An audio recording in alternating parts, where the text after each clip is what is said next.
Oi, gente, tudo bem? Hoje a aula vai ser sobre a via glicolítica. Mas antes de tudo, eu queria comentar quais são os destinos da glicose. Porque para facilitar os estudos, né, a gente tem que entender qual é o final, para entender o porquê do caminho, né? Então, a glicose ela vai ser a principal fonte de energia. Ela tem uma posição central no metabolismo.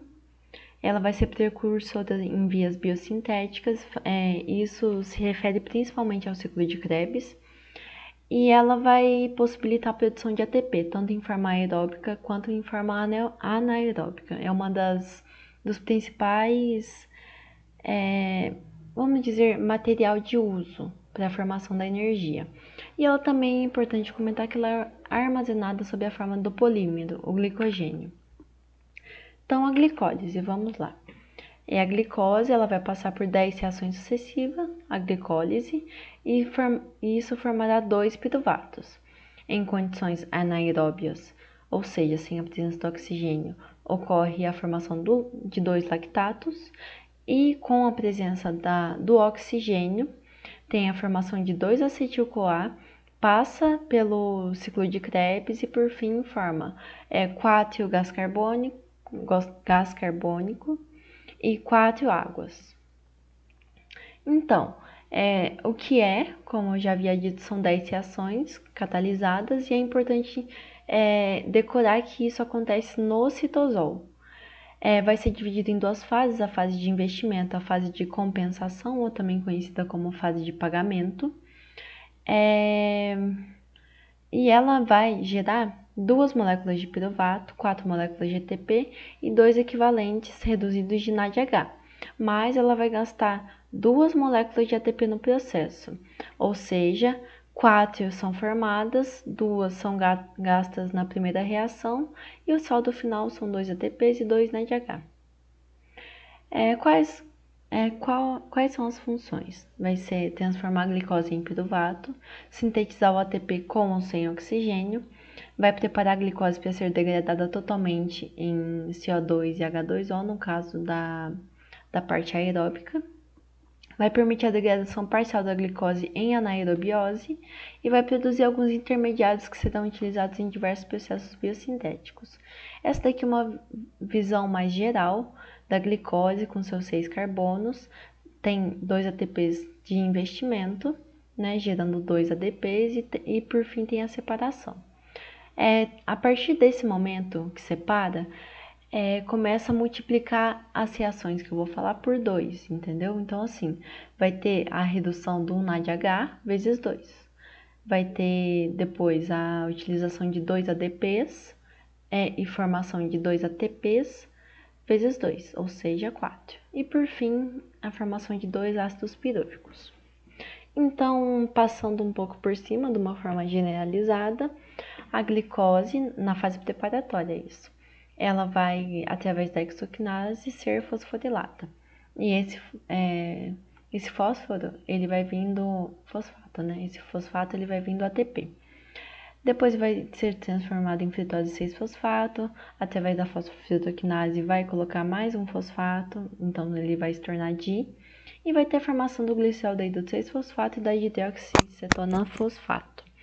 Lembrar sempre que aquele que continua na cadeia é sempre o gliceraldeído 3-fosfato, ou seja, todos os dihidroxicetonas, eles são transformados no gliceraldeído 3-fosfato, sempre vezes 2 agora.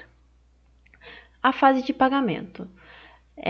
Depois do gliceraldeído tem um 3-bifosfoglicerato, o 3-fosfoglicerato, o 2-fosfoglicerato, aí vem a enolase, formando o fosfenolpiruvato e através da piruvato quinase, o piruvato, finalmente, né? Então, são 4 ATPs nessa fase, menos os 2 da fase de pagamento, daqui e daqui, lucro de 2 ATPs. E quais dessas reações elas são irreversíveis? São as reações 1, 3 e 10, aquelas que normalmente a Raquel pede para decorar. Por quê? Porque na neoglicogênese, ou seja, a formação da glicose nova, né? Essas reações, elas precisam de toda uma maquinaria enzimática para serem desviadas e ultrapassadas, entendeu? Por quê? Porque elas são reações exotérmicas, elas acontecem de forma espontânea. E para driblar isso é muito difícil para a célula, na gliconeogênese. Então vamos lá, né? A primeira reação vai ser a fosfatação da glicose através da hexoquinase e vai utilizar um ATP. Por que é tão importante isso? Porque isso vai garantir uma condição ácida e uma carga negativa. E não vai permitir que a glicose saia da célula. E essa é a primeira reação irreversível. E depois da formação da glicose 6-fosfato, vai ter a fosfoglicose isomerase, que vai deixar apenas mais simétrico, vamos dizer assim, a molécula. E vai facilitar a próxima reação, que é a terceira, que vai usar mais um ATP através da fosfofrutoquinase. E eu esqueci de comentar, mas o quinase sempre vai estar relacionado com os ATPs. Né? Então, isso acaba ajudando a decorar o nome das enzimas. Vai formar a fritose 1,6-bifosfato, e essa vai ser a segunda reação irreversível. Depois vai ter a fritose 1,6-bifosfato através da aldolase, formando o dihidroxicetona-fosfato e o gliceraldeído 3-fosfato. Lembrando que é o gliceraldeído 3-fosfato que continua na reação, enquanto essa dihidroxicetona-fosfato vai ter que virar esse gliceraldeído. E agora se torna duas moléculas diferentes. Então aqui, a dihidroxicetona ela tem que ser transformada, como eu já havia falado, e ela vai ser transformada através da triose fosfato isomerase. Mas o organismo ele prefere não usar tanto essa enzima. E como que ela faz isso? Ela produz mais dihidroxicetona-fosfato para que, através do equilíbrio químico, se torne o gliceraldeído 3-fosfato. E isso vai aumentar a velocidade da conversão. E agora a gente vai começar a fase do pagamento, onde vai precisar reduzir um NAD em um NADH mais H, virando o gliceraldeído 3-fosfato desidrogenado, através do gliceraldeído 3-fosfato desidrogenase. Isso significa que desidrogenase normalmente é relacionado com retirada do hidrogênio. E vai utilizar um fósforo inorgânico colocando nessa extremidade aqui, que é um 3-bifosfoglicerato, a molécula que vai se transformar. E isso vezes 2 vezes esse NADH mais H.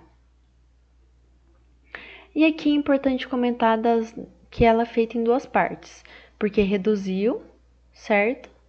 E depois colocou esse fósforo inorgânico, então são duas partes. E depois de tirar o hidrogênio e antes de colocar o fósforo, tem esse tio éster intermediário, e ele é importante porque ele diminui o delta de temperatura, então tem uma menor barreira energética que a célula tem que transpassar para poder formar o 1,3-bifosfoglicerato. A sétima reação, ela vai retirar o fosfato, vai colocar no ADP, formando o ATP vezes 2, através da fosfoglicerato quinase, formando 3-fosfoglicerato, que através da fosfoglicerato mutase vai apenas trocar que é fósforo ou fosfato? Se eu não me engano, é fósforo. Isso. Ou fosfato, isso não importa. Depois eu faço uma errata. Vai colocar o fosfato nesse carbono aqui, porque vai aumentar a instabilidade. E isso vai ajudar a célula nas próximas etapas, que vai ser a etapa da desidratação. Porque vai instabilizar a hidroxila com o fosfato. Vai perder OH mais H e vai formar o fosfenol piruvato, que é mais instável ainda, que, através da piruvato quinase, vai tirar mais um fosfato, é fosfato aqui, porque formou um ATP, desculpa pela confusão. O ADP, ele vai pegar esse fosfato e vai se tornar um ATP vezes 2. E por fim, se forma o piruvato. Então, como ficou esse balanço energético? Tem o investimento de energia na reação 1 e 3, onde cada reação é gasta um ATP. E tem também a produção de energia, que é na sexta reação, formação de 1 NADH vezes 2, na sétima, formação de 1 ATP vezes 2, e na décima, que é a formação de 1 ATP vezes 2. Então, são duas moléculas de ATP para ativar. A glicose produz 4 moléculas de ATP por molécula de glicose e tem a produção de 2 moléculas de NADH por molécula de glicose. Então, aqui... E também 2 hidrogênios e 2 águas através da desidratação, aqui, ó, da nona reação. E como é a regulação? Então, a regulação, antes de falar da glicose especificadamente, normalmente ela ocorre através, a geral, né? Ela ocorre através da ativação ou inibição alostérica. O que é isso? Que é um produto inibindo a reação. Então, é uma inibição direta. Tem a de ligação covalente e tem a de controle da síntese enzimática. Então, as que são reguladas são justamente as reações irreversíveis, que é a exoquinase, a enzima, que é inibida pela glicose 6-fosfato, a inibição alostérica, o produto inibindo a enzima. Aí tem a fosfofitoquinase, que é inibida pelo ATP, que é inibição do tipo feedback, porque o ATP é o final de tudo, e o citrato, que vai ajustar a glicólise ao ciclo de Krebs. Então, a célula ela evita ficar quebrando muita glicose sem necessidade, entendeu? E quem regula isso vai ser o citrato. E ela vai ser estimulada por AMP, porque vai ter pouco ATP e fritose 2,6-bifosfato. Tem também a piruvato quinase, que ela vai ser inibida por alanina, que é um hormônio produzido em jejum, e ela vai ser estimulada pela fritose 1,6-bifosfato, que é o substrato. Então aqui, esquematizado, a glicose 6-fosfato vai inibir a exoquinase. O ATP e o citrato inibem a fritose 6-fosfato, e o AMP e a fritose 2,6-bifosfato estimulam a fritose 6-fosfato. A fritose 1,6-bifosfato vai estimular a piruvato quinase e o ATP vai inibir a piruvato quinase. E o controle da síntese enzimática é o estímulo advindo da presença do carboidrato, que vai aumentar a transcrição genética e, consequentemente, aumenta a síntese das enzimas da via glicolítica. Aqui eu deixei um esquema que eu peguei na internet, que eu achei muito interessante, se vocês pararem para olhar com calma, né? E aqui são as referências. Eu usei muitos slides da Raquel. Então é isso e obrigada pela atenção. Qualquer questão é só mandar mensagem. Eu e a Júlia a gente está disponível.